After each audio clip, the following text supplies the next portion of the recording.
I want to welcome everybody to our webinar this morning. We have a lot of new faces for our webinar. It's good to see a lot of folks who have not joined our previous webinar, so welcome. Hope you find value and hope you feel free to provide feedback, ideas for future webinars, ways that we can make these webinars more effective. So good to see all the new folks, good to see all the folks that have been joining us consistently in the previous webinars. Thanks very much. Our topic today is leadership development is everyone's business.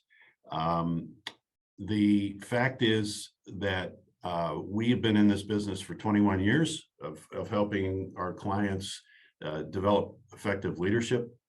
And we recognize more and more the need to form a partnership in which the responsibility, the ultimate responsibility for the leadership development process actually lies with you. I'll call you the client, and no matter who you're working with, whether it be Path Forward or anyone else, your company and the way that you work with your developing leaders in your organization is the key. So just as a reminder, who you're listening to right now, Path Forward Leadership has been in business since 2001. We have an extended longitudinal workshop program that lasts over a year. We have thousands of graduates in a number of different countries. I came to it, to leadership development out of the kind of experiential side. I was vice president of a Fortune 150 company. In my 30s, I was a turnaround guy, and I came to leadership development from that side and have worked extensively with people from kind of the OD and psychology side to round off my knowledge and my resume, I guess I'll call it, in terms of leadership development. Our mission at Path Forward is pretty simple. When I did my turnaround work over the years, I saw how people were struggling and suffering in poorly led environments. And it just occurred to me that if we can help people learn to lead better, we can make a lot of people's lives better. And I think that that's really at the core of what we do and what we care most about. So some of you saw a video that we put out recently, and I just want to reiterate what we've been thinking about, I guess, is in reflecting back on all these years where we've been in this leadership development business. So if I ask myself, how well do people understand leadership from a conceptual perspective? I would say that's advanced tremendously over the last 20 years. When we started this business in 2001, even the concept of emotional intelligence was relatively new, and a lot of the concepts, I've heard of things like servant leadership, the good to great models, things like that. A lot of people have read those books, and those books keep coming out, and there's a lot of content out there. There's a lot of information. Leadership is being taught in schools and colleges more than it's ever been taught before. And so yay for us, yay for Path Forward, yay for all the organizational development people inside companies and in third-party partnerships who have helped to advance an understanding of what leadership looks like in concept. Where we see a gap, and I think it's a big one, is in the successful application of those learned concepts into the practical world of management and leadership. And the metaphor that I use is if I hop on a commercial airliner and the pilot who's flying the airplane has a great conceptual understanding of how to run the airplane, knows where all the dials and controls are in the cockpit, but has never flown an airplane, I'm not going to get into that airplane, because there's always a difference between learning something conceptually and putting it into practice. Anyone who cooks probably gets that, right? You watch the video on YouTube on how to make a souffle, and then you actually make a souffle, and you find that in application. You understood the concept, you understood the steps, but still in application, you found it more difficult to produce the finished product. So we're going to talk in this session about what we do and what you need to do to make the most out of your investment in us and any other leadership development firm or outsource partnership that you work with, because it really does come down to you. We've said for many, many years that the most discouraging outcome for us is to have somebody go through our program and then hear later on that that they're not practicing what they learned. And we think we have a pretty good track record in that regard. We think our program is uniquely practical and applicable to the real world. We ask people to put their learning into action very quickly and with a high level of accountability in our workshop.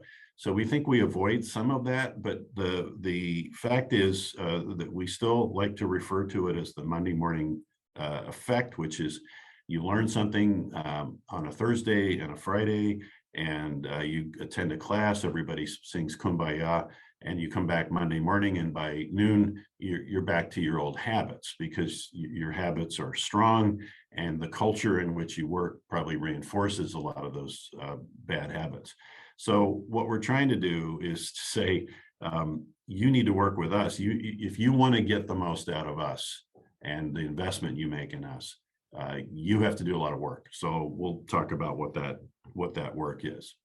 So, we feel our role as experts in the leadership world is critical to companies that want to develop leaders in their organization.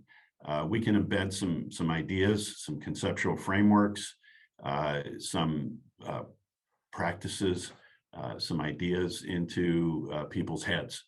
And we do that well. We can facilitate conversation. We can create a very effective learning style and learning experience for people. And we can encourage the practice of those new concepts in the real world. So while we're busy teaching, and as many of you know, our leadership workshop sessions are half a day, once a month. We have a lot of opportunity to explore, to support, to hold each other accountable.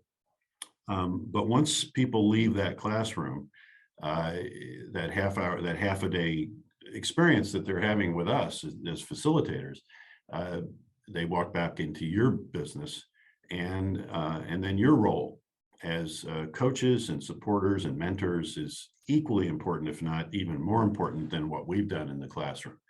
So what the three concepts there are to reinforce the learning, to observe people closely enough to understand the degree to which they're applying what they learned, and ultimately to hold them accountable. And this is really something that we feel very strongly about, which is, and we'll talk about this again later, you shouldn't teach people something and then not hold them accountable for putting that learning into practice.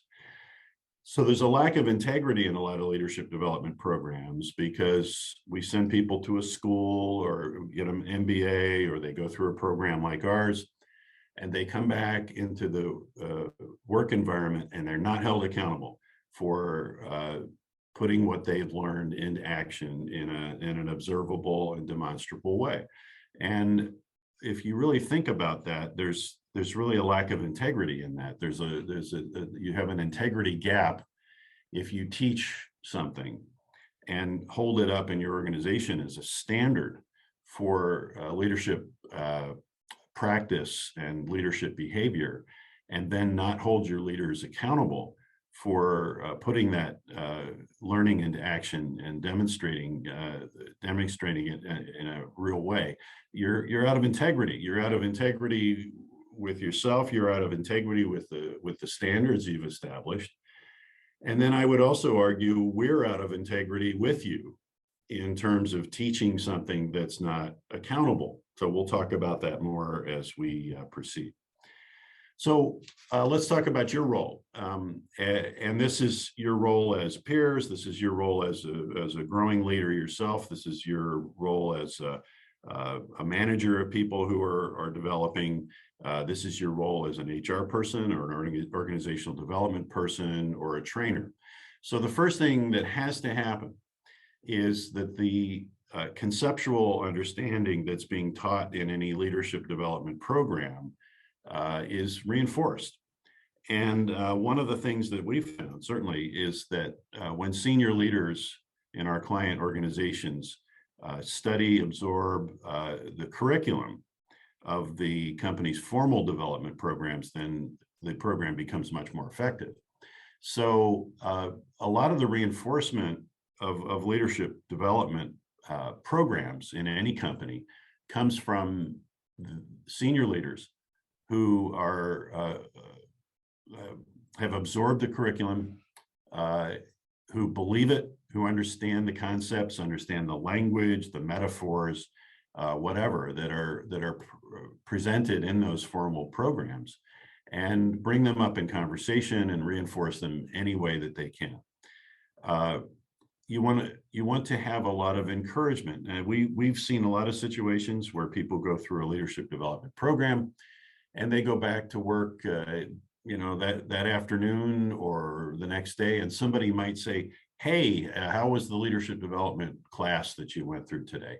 And the person will say, "That was fine. It was good. Thank you." And that's all. No, it needs to be deeper than that. What did you learn? How does it affect what's going on in your work environment right now? How can I support what you've learned? How can I learn with you in this process?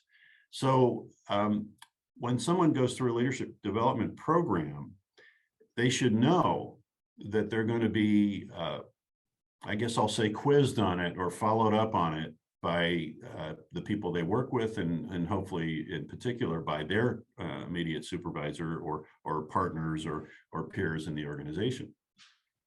So if nobody ever asks, nobody ever shows curiosity, nobody ever reinforces the learning, then the students' commitment to the program will lessen, and they're likely to retain less if they're not going to be asked to share what they've learned with others. So, and then those of you that have been through a formal program or read a book or been to a seminar or whatever you're using to do leadership development in your company, you should share your own understanding. This is what I learned. This is how I applied what I learned. This is how it's changed things for me to have put that particular idea into action. So when somebody steps out of a leadership development class or program or seminar, there's got to be some reinforcement. There's got to be an interest shown in that person's experience, and that alone will serve to deepen the students' learning and encourage them greatly to notice that they're being noticed, to say, well, somebody's paying attention, somebody's showing an interest outside of the classroom. If we come in as Path Forward and we're the only people that are really showing an interest in that student's progress through the learning, and we're the only ones that are asking him to apply it, and we're the only ones that are having a discussion with him, and that only happens once or twice a month, that's not going to be very effective. You have to do it. So follow up, reinforce. The next concept is similar: observe and apply, right? So as people who are going through a leadership development process, again, I'll use that term because it could be a class, it could be coaching, it could be an MBA program, whatever it is. There has to be an application of that to the real world. And if the people that this person works for and works with are using the language and the concepts and the metaphors of the formal learning and in application to current challenges. Okay, so you've got a tough conversation coming up with one of your coworkers. How are you going to apply this principle or that principle? How are you going to, in our case, use plank 7 or 9 or 5 of the leadership platform to apply to the circumstance that you're in? There's a really tremendous value in observing leaders. One of the things that I did in my executive role is I sat in on a lot of meetings. I sat in as an observer to a lot of activities, some of them customer facing. So when I was a sales manager, for example, I would make sales calls with my salespeople, and I would certainly introduce myself and be part of the conversation as it was appropriate, but I was really there to observe. And then my salespeople and I would walk out of the sales call, and we would debrief, and we would say, what did you see? What did I see? How could you have handled that situation differently? What did you do that was really good, right? So there's a very hands-on component here. And I think a lot of leaders don't get that. They get the conceptual learning, they read the books, they attend the workshops, but they don't get that hands-on coaching, which is so critical, especially if that coaching comes from somebody who's familiar with the conceptual framework that's being taught and has hopefully been through the program in the same way that the employees being asked to go through the program. And then the debrief, right? How did that go? One of the most powerful things you can do to help develop your leaders is to take a time out after a meeting or a customer interaction or any sort of negotiation or whatever, and stop right in that moment and say, how did that go? How did you show up as a leader? What are some things that you could have done differently? How are we going to address this more effectively next time? The next major responsibility you have is to hold to account. And again, we've already talked about this, and I wanted to talk about it twice because I think it's so important, which is don't teach behaviors around which you're unwilling or unable to create accountability. Don't tell people that you expect them to be people-centered leaders and then not hold them accountable for being people-centered leaders. Don't tell people that you expect them to be highly organized and use their time effectively if you're not willing to drill into their time management practices and look at their calendar and ask them how they're using their time. Don't teach people how to run a good meeting and then never attend a meeting to see if they're running the meeting the way that you've suggested. We had a situation a number of years ago where we went in and did extensive training with one of our clients on how to run good meetings.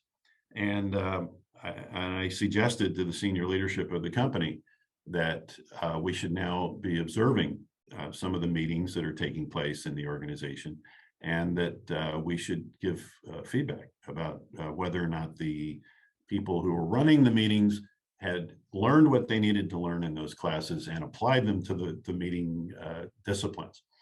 And they were very uncomfortable with enforcing that sort of accountability. And that's always struck me. They basically said, well, we've taught them how to run a meeting, and now it's up to them to apply that learning. And I would argue, no, that's not true. I mean, it's true that they are responsible for putting into action what they've learned, but the organization is responsible for making sure that they do that. And so don't train or don't teach a behavior around which you're unwilling or unable to create accountability. And then some of the development of leadership in your organization will happen or not happen based on your willingness to hold people accountable, even to removing or repositioning people who fail to meet those standards. The standards that you establish for leadership are critical. And if you want to have a dispirited and unhappy workforce, a good way to do that is to have a gap in integrity between what you say leadership should be in your company and what you actually have as leadership in your company. So we get to some really tough issues here. Again, this is part of the partnership. If you're gonna spend money with us to come in and teach leadership in your organization, then we'd like to know that you mean that that we're not just teaching something nice to have, that we're teaching essentially a standard for leadership in your organization that you intend to hold your organization to, and create consequences when those standards aren't met. That's part of our partnership. We want to know that when we teach an ideal or a concept about leadership, that you actually intend to have that be part of your culture and structure of your company. And remember that the unaccountable negative behavior creates cultural norms. When people run lousy meetings, that becomes the norm. So let's talk about some real practical matters. So we've kind of talked about this in terms of kind of an overview, but let's get into some details. One of the things we need to do to develop leaders in our organization, bear with me on this a little bit, because this is I think an interesting idea. We need to stop making and accepting excuses in our organizations. And the most common excuse that we hear in our organizations is we're too busy. We didn't get to things because we didn't have time. Now, from a leadership perspective, we want to have empathy for that. We want to understand that sometimes people are overly busy. But also from a leadership perspective, what is the essence of leadership? The essence of leadership is not accepting the status quo. The essence of leadership is to drive change. The essence of leadership is to take things that aren't as they should be and attempt to make them better. So why, if we are really wanting to be leaders and we wanting to teach leadership in our organization, why would we simply accept excuses? So when somebody comes and says that they were too busy, what I notice a lot is the manager's just backing off. Okay, well, just do your best. I understand you're overly busy. That's not a leadership activity. A leadership activity is, why were you too busy? What's the root cause of that busyness? Are we failing to manage your workload from a process perspective? Are you taking on too much yourself? And so when we accept excuses in our organization that aren't real excuses. Excuse me, my phone just went off.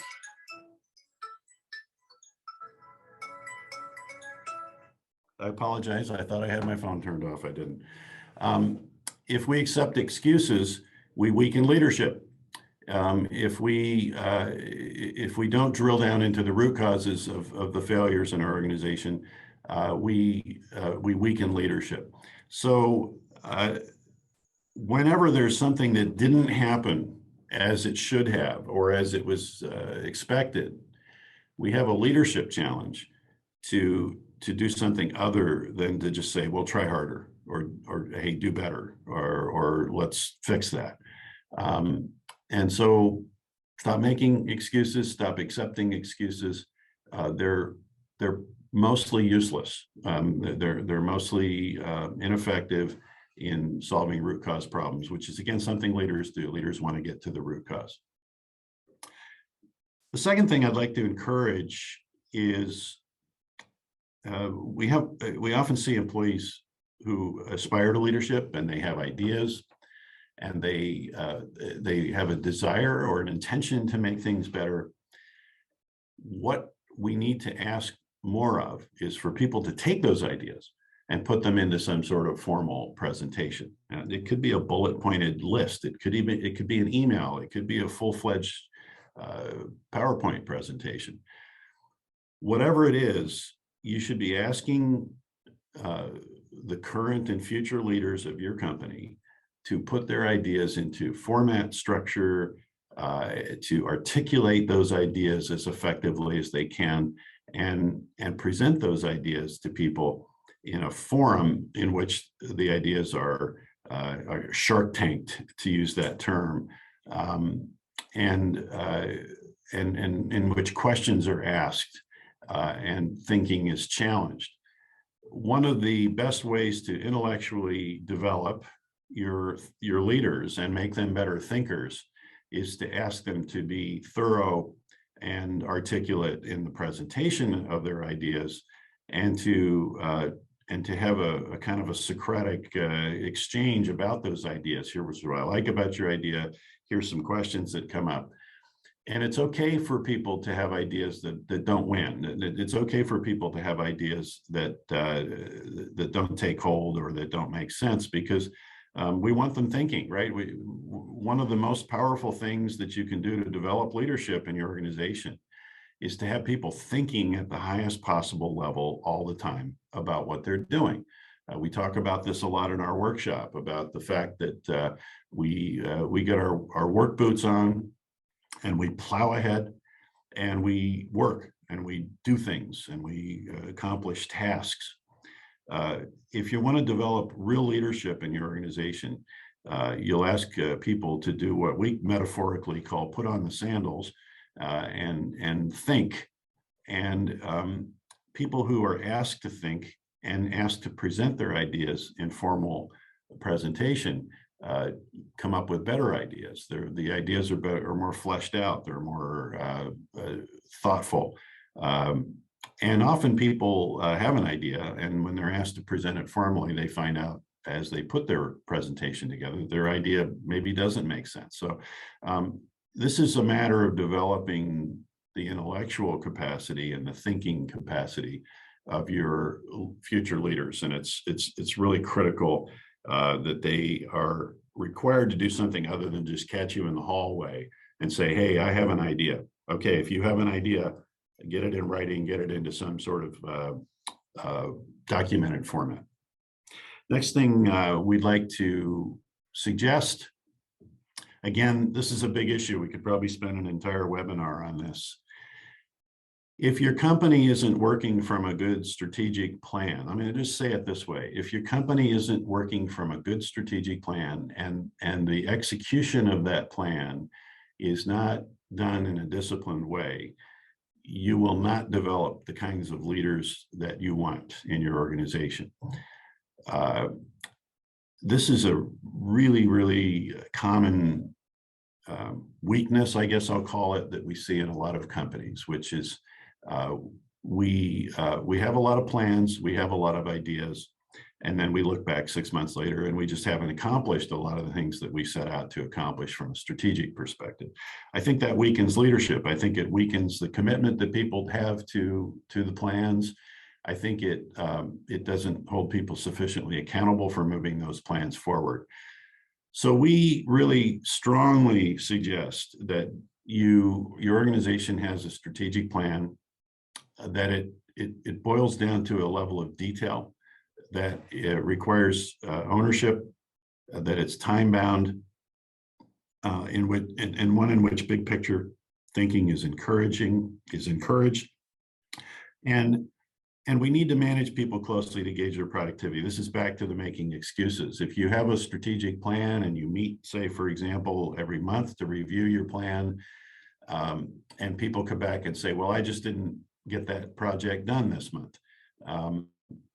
There should be a little bit of discomfort in having to come in front of your peers and your managers and not show progress. And it doesn't mean you get browbeaten. It doesn't mean you get yelled at. It doesn't mean you get shamed publicly. But there should be a regular experience in your organization of saying what you're going to do and then having to come back and explain, good or bad, whether you were able to accomplish what you intended to.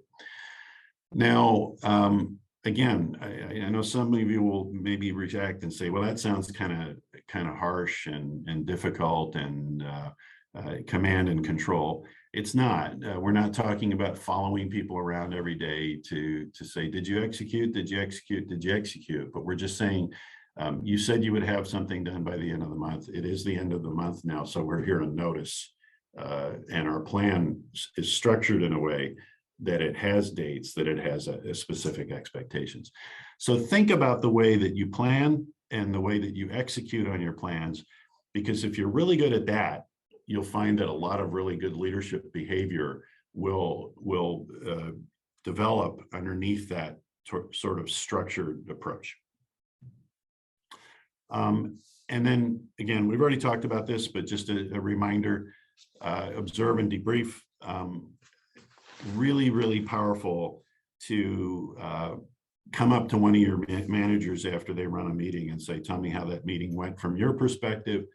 How can we do that better? How did that sales call work? What did you see, hear, experience? How did you apply what you learned in your leadership class to this?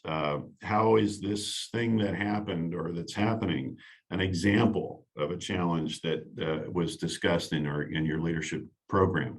Which of the skills or ideas or concepts that you learned in your leadership development program now need to be brought forward to address that issue or that opportunity?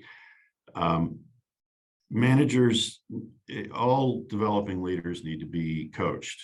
And this is something that, unless we have a very expansive contract with you, we can't do that. I mean, this is part of the partnership. When we run our leadership workshops, we love hearing that our students in our workshops had meaningful interactions with their boss or others in their organization in which these leadership concepts were discussed.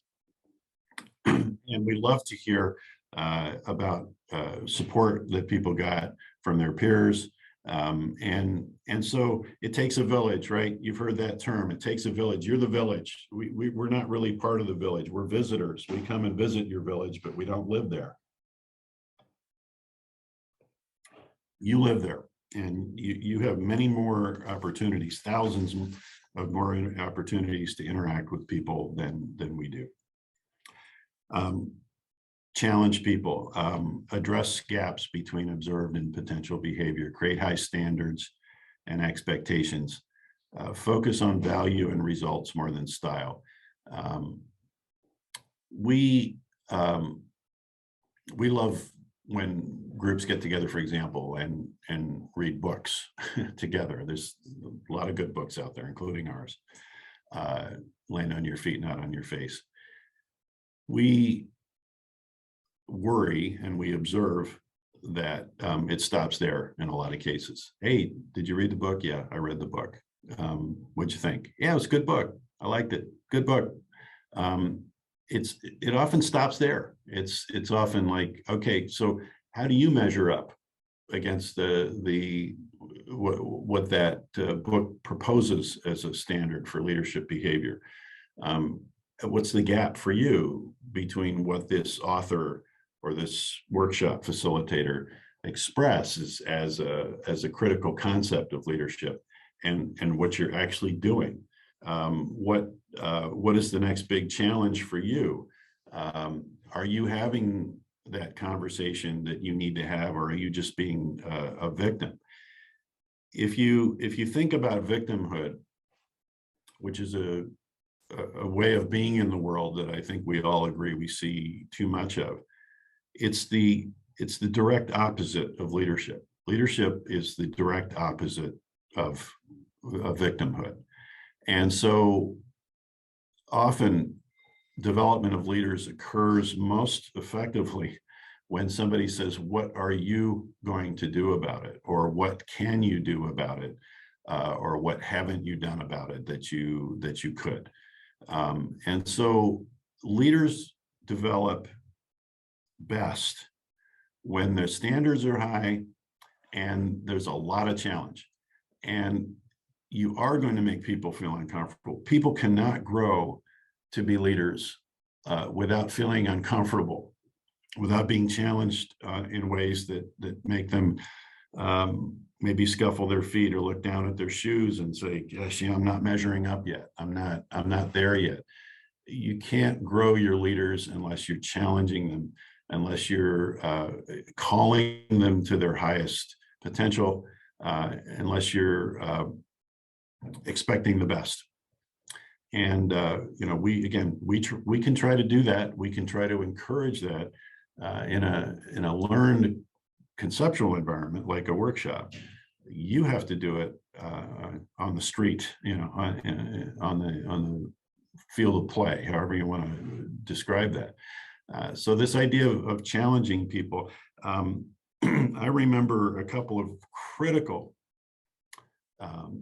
tipping points in my career where I was challenged in ways that I was very uncomfortable with. I remember one lunch in particular with a boss of mine, and I couldn't wait for the lunch to be over. I couldn't. I probably would have had to admit in that moment that I hated my boss. I was mad and pissed off at him for saying what he felt he needed to say to me at that point. But everything got better after that happened. As anxious as I was to stop that conversation and get rid of the discomfort that was arising from it, I got better in that moment. That lunch conversation really changed the course of my career because he was really challenging me in a very courageous way. So if you're not challenging people, you're not developing their leadership capacity. The next thing we need to do to develop leaders, and again, this is part of the partnership, this is on you guys, is to assign people with projects and responsibilities that are above their current level of job description. And this could be taking on a cross-functional project. It could be coming up with a new system or process. It could be bringing a team together to address a customer issue or a customer opportunity. Have people, don't wait until you promote somebody to give them some of the responsibilities at that next level. And if you ever have anybody say, well, that's not in my job description, then, well, okay. That's a pretty good indication that the person's probably not ready to be the leader that you want them to be. If you have people that are anxious to take on those higher level responsibilities, then take that opportunity to use that as a learning experience for them. So when you're asking people to do this, you have to understand that you're going to have their back, and you're going to have to support them. But this is great on several different levels. First of all, it's a learning opportunity for them. They get to see what some of the responsibilities are going to be at the next level if they're going to rise in the hierarchy or take on a greater scope of responsibility within their current job. And it's a great way for them to develop respect, hopefully, in the organization as they do that. And it's a great opportunity for you to observe them in the execution of that task or project that you're asking to do. So always be pushing, looking for something that's not way up here in terms of new levels of challenge, but always kind of just above where they are. Ask them to do a little bit more, even if that would kind of obviously appear to be a higher level from a job description perspective, or even from a hierarchical structure perspective. Make sure that they're being challenged to show what they will show or not at the next level of responsibility for them. So let's wrap this up, right? As leadership development experts and facilitators, we bring significantly more value when you actively fulfill your side of the partnership. So if you look at the money you spend with any third-party leadership development partner, or any seminar, or any academic program that you send people through, look at it as an investment that you will draw interest on and return on that investment by following up and taking your role in that partnership seriously. You will find that you're a lot happier with what we do when you do your job better. We have little control over what happens when our workshop learners walk out of the classroom. We're truly distressed when we hear that people have returned to old habits because of a lack of follow-up by their employer. we do see that. We see people who conceptually embrace what we've taught them, and then don't put it into action, because old habits are hard to break. Once people have established patterns of behavior, those patterns of behavior are very difficult to change. And this is where coaching and mentoring and observation and support come in so clearly in asking people to make real change or show real growth in their behavior. The learning from any leadership development program is quickly dissipated unless it's put into action right away. So don't wait. Find out what people are learning and ask them what's on your docket right now, what's within your current circle of influence, or your range of responsibilities and opportunities that gives you a need or an opportunity to put a new behavior into practice. Adult human beings learn really only when they're able to put what they've learned into practice very, very quickly. I know this because all the little tricks that you learn on your computer, you can be taught them. If you don't use them again and again over the next several days, you'll forget. You guys know how that is.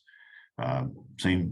I like to cook, and so I find that with cooking, I make a recipe and I nail it. I say, okay, now I know how to do that, and then I don't make that recipe for 3 or 4 months, and then I go back and completely forget how I did that. So put it into action, and repetitively. So really, again, we're just being very honest with you. Teaching content isn't nearly enough. Engaging in new behaviors and getting coaching and feedback are essential to completing the learning process. If you are, I think we saw recently, we were doing some research for another presentation that we made, and I think the number was $160 billion spent on leadership development in the world annually. 160 billion. And when I saw that number, I had to ask myself, how much of that money is really well spent? How much of that money is really getting a return? And I'm not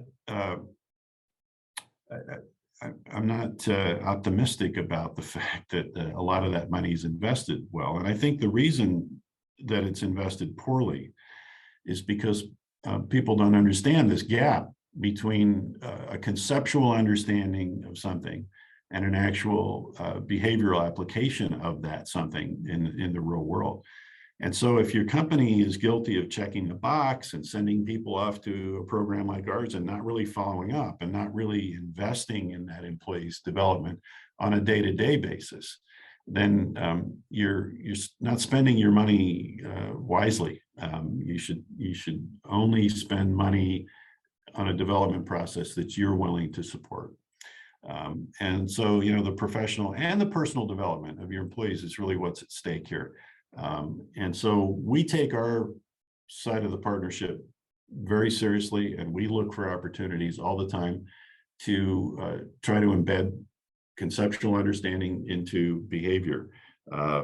We can't do it without you. I'd like to open it up in the chat room for any questions. Let's just take a moment there, and then I have another note to kind of close with. But let's see if there's any questions out there.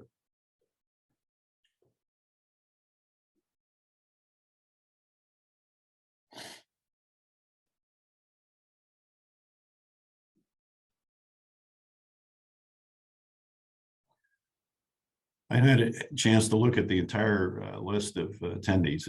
It's pretty lengthy, so we thank you for that. We appreciate the fact that these webinars that we're doing are becoming more and more popular. So we appreciate that.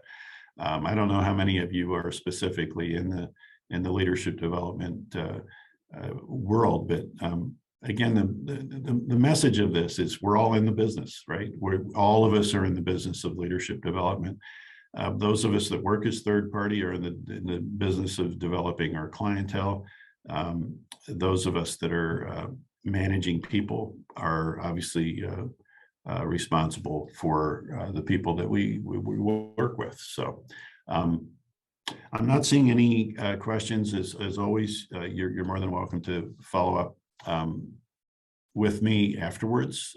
Jim H at pathforwardleadership.com. Please feel free. On the last page that we'll put up here in a minute, there's a QR code that you can get on. I do see a question here.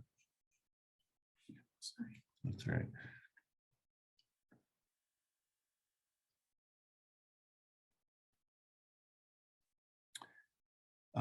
Ruth Milgard, thank you. How can I best approach my employer about having an opportunity to share my ideas in a formal setting? And this is a reluctant leader.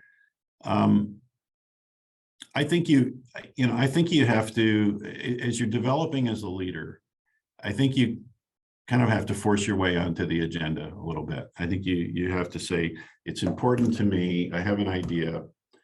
It's important to me to have an opportunity on the agenda of our meetings or board meetings or team meetings or whatever it is, to present an idea. And I think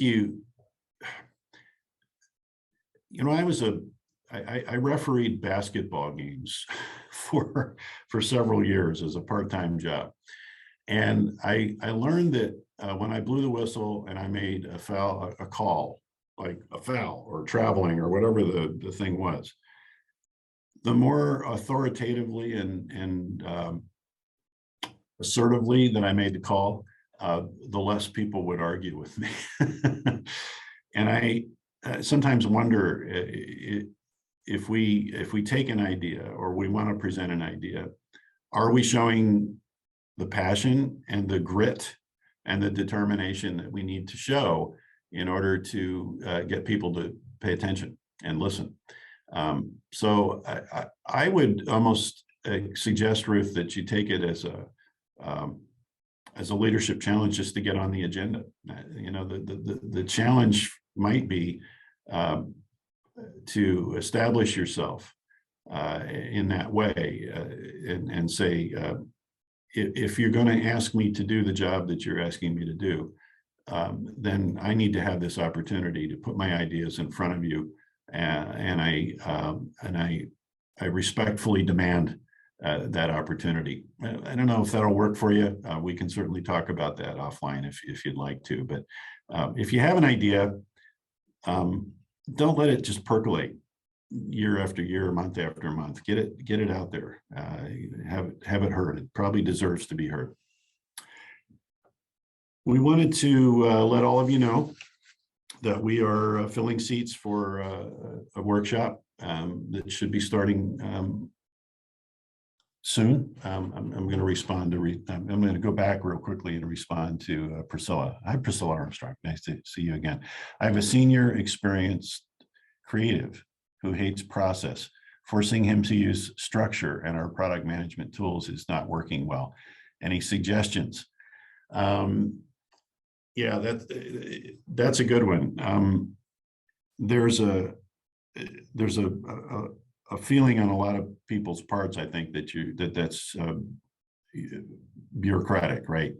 Put your ideas into a format or a template or a presentation. And I don't know, I think that there's probably just a gate that swings open or swings closed for this person if they're not willing to do that. So I hear your idea. Until you're willing to put it into the structure that we've agreed on, that idea is not going to get heard, or it's not going to get heard the way that you want it to. So you just need there's a choice that this individual needs to make. Now, if the process is too bureaucratic and it requires, crossing too many T's and dotting too many I's, the person might benefit from some help. You could have maybe this starts with a whiteboard session with some dry erase markers and an eraser, so that maybe the person needs a facilitator who can spend some time in a conference room with them and say, okay, let's take this idea that you have and let's try to put it into a diagram. My coworker Sarah and I will do this sometimes. There's a general idea that we have, and then we put it up on the board and we draw boxes and arrows and find words for what we're trying to express. So you might be able to make it a little bit more of a fun, collaborative exercise to take his ideas and put them into a usable format. That's what comes to mind right now. Oh, and there we get, somebody just said we started weekly whiteboard sessions. I love whiteboard sessions. I think whiteboard sessions, I probably should have put that in the presentation.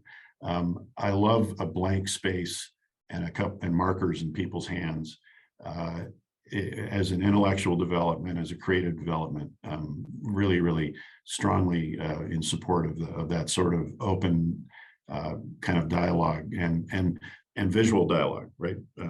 Anytime you can put an idea into some sort of visual picture or even a metaphor, it can be enormously helpful from a creative and intellectual perspective. We are putting together workshops. We often do mixed cohorts, which means we can have as few as 3 people from any company to join in on a mixed group workshop. We do some of them in person here in the Seattle area, but we also have had a lot of success doing formal